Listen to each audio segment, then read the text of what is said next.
Hello and welcome. This is our homework help video for the homework titled Single Variable Inequalities. This homework starts with some graphing, so let's review our rules for graphing.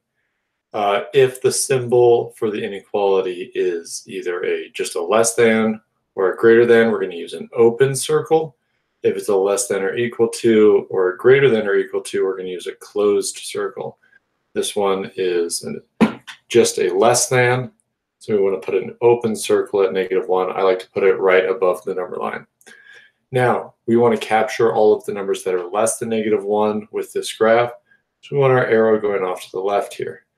Notice the end of our arrow looks like that inequality symbol. See how they both point to the left? We can check to see that we did it right by plugging in a number that's on the number line.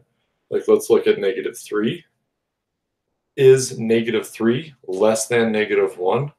Well, I would rather have -$1 in my bank account than -$3 in my bank account. So that seems like it is a true statement. -3 is less than -1. So that tells us this arrow is going in the right direction. Let's look at one of these graphs, maybe number 4. This one has a closed circle.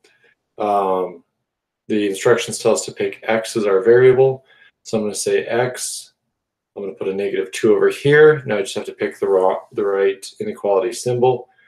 It's going to the left. It's going to the smaller numbers. So we could say we definitely want a less than symbol.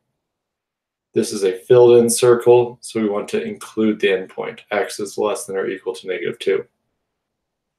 Which of the following properties applies to the relation greater than?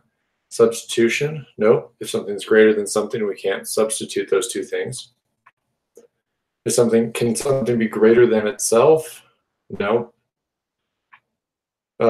Symmetric? No. If A is greater than B, then B is not greater than A. Transitive? Yes, that one works. If A is greater than B and B is greater than C, then A is greater than C. Additive? Yes, we're allowed to add to both sides of an inequality, like greater than. So it was 4 and 5. So we circle answer choice D. Solve each inequality and graph its solution. This one, number 6, is going to require that we get rid of that -3. So we can get our variable by itself on the left side of the inequality symbol. To get rid of that -3, we've got to divide by -3 to both sides. Here's where there is that caveat with the properties for inequalities with our division property and our multiplication property. If we ever divide or multiply by a negative, we need to remember to flip our inequality. So we get A is less than 17. The direction, instead of being a greater than, now it's a less than. Let's put an open circle at 17, arrow going off to the left. All right, let's jump ahead here to a more difficult one, like number 13. Now, I want to combine my like terms, but first things first here, let's distribute that -2. 134 is greater than, when I multiply that -2 to the 1, I get a -2. -2 to the -8p becomes a positive 16p. And then we keep that +8. Now let's gather our like terms. Now we got 134 is greater than that -2 and that 8 become a 6. So 16p plus 6. Let's subtract that 6 from both sides. Addition, subtraction, we don't ever have to flip the inequality symbol. So now what do we got? We got 128 is greater than 16p.